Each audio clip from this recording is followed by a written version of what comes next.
ഇറാനിലെ എണ്ണശേഖരം പിടിച്ചെടുക്കാൻ താൽപര്യപ്പെടുന്നുണ്ടെന്ന് വ്യക്തമാക്കി യുഎസ് പ്രസിഡന്റ് ഡൊണാൾഡ് ട്രംപ്.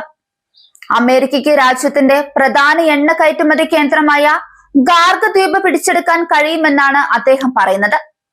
മേഖലയിലെ സംഘർഷം 2ാം മാസത്തിലേക്ക് കടക്കുമ്പോഴാണ് ട്രംപിന്റെ ഈ പ്രസ്താവന വരുന്നത്. ഫിനാൻഷ്യൽ ടൈംസിന് നൽകിയ അഭിമുഖത്തിലാണ് ട്രംപ് ഈ കാര്യങ്ങൾ പറഞ്ഞത്.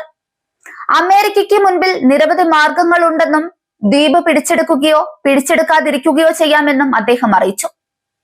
സത്യം പറഞ്ഞാൽ ഇറാനിലെ എണ്ണ പിടിച്ചെടുക്കുക എന്നതാണ് എനിക്ക് ഏറ്റവും ഇഷ്ടപ്പെട്ട കാര്യമെന്നാണ് ട്രംപ് പറഞ്ഞത്. ഗാർഗ് ദ്വീപിന്റെ നിയന്ത്രണം ഏറ്റെടുക്കുന്നതിന് ദീർഘകാലത്തേക്ക് സൈനിക സാന്നിധ്യം ആവശ്യമായി വരുമെന്നും ട്രംപ് മുന്നറിയിപ്പ് നൽകി.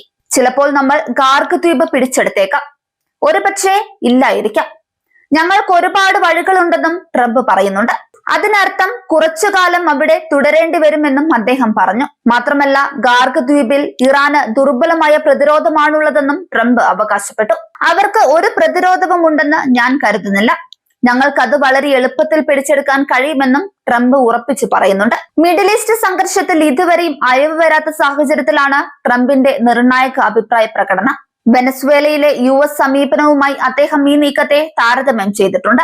ജനുവരിയിൽ അവിടുത്തെ പ്രസിഡന്റ് നിക്കോളസ് മദുറോയെ തട്ടിക്കൊണ്ടുപോയ ശേഷം അവിടുത്തെ എണ്ണ വ്യവസായത്തെ അനിശ്ചിതകാലത്തേക്ക് നിയന്ത്രിക്കാനാണ് യുഎസ് ലക്ഷ്യമിട്ടതെന്നും ട്രംപ് വെളിപ്പെടുത്തി.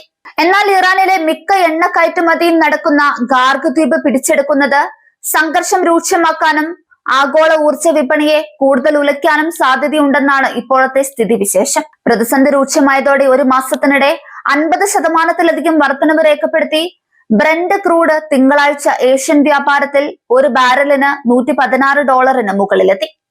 വിദഗ്ധ പരിശീലനം ലഭിച്ച 10,000 സൈനികരെ ഇറാനിൽ വിന്യസിക്കാൻ പെന്റഗൺ ഉത്തരവിട്ടതായി റിപ്പോർട്ടുണ്ട്. 2200 മറൈൻ സൈനികർ ഉൾപ്പെടെ ഏകദേശം 3500 പേർ വെള്ളിയാഴ്ച മേഖലയിലെത്തി. കൂടാതെ 2200 മറൈൻ സൈനികർ കൂടി എത്താനുണ്ട്. യുഎസ് വിപുലീകരിച്ച സൈനിക നീക്കങ്ങൾക്ക് തയ്യാറെടുക്കുന്നതിന്റെ ഭാഗമായി 82ാം എയർബോൺ ഡിവിഷനിൽ നിന്നുള്ള ആയിരക്കണക്കിന് സൈനികരെയും വിന്യസിക്കാൻ ഉത്തരവിട്ടിട്ടുണ്ട്. സൈനിക ഭീഷണികൾ തുടരുന്നതിനിടയിലും പാക് ഇടനിലക്കാർ വഴി ഇറാനുമായി പരോക്ഷ ചർച്ചകൾ മുന്നേറുകയാണെന്ന് ട്രംപ് വ്യക്തമാക്കി. യുദ്ധം അവസാനിപ്പിക്കാനുള്ള കരാറിന് അംഗീകാരം നൽകുന്നതിനായി ഇറാന് ഏപ്രിൽ 6 വരെ സമയം അനുവദിച്ചിട്ടുണ്ടെന്ന് അദ്ദേഹം പറഞ്ഞു. ഈ സമയപരിധി പാലിക്കപ്പെട്ടില്ലെങ്കിൽ യുഎസിന്റെ സൈനിക നീക്കം ഇറാനിലെ ഊർജ്ജ അടിസ്ഥാന സൗകര്യങ്ങളെ ലക്ഷ്യമിടുമെന്നാണ് ട്രംപിന്റെ മുന്നറിയിപ്പ്.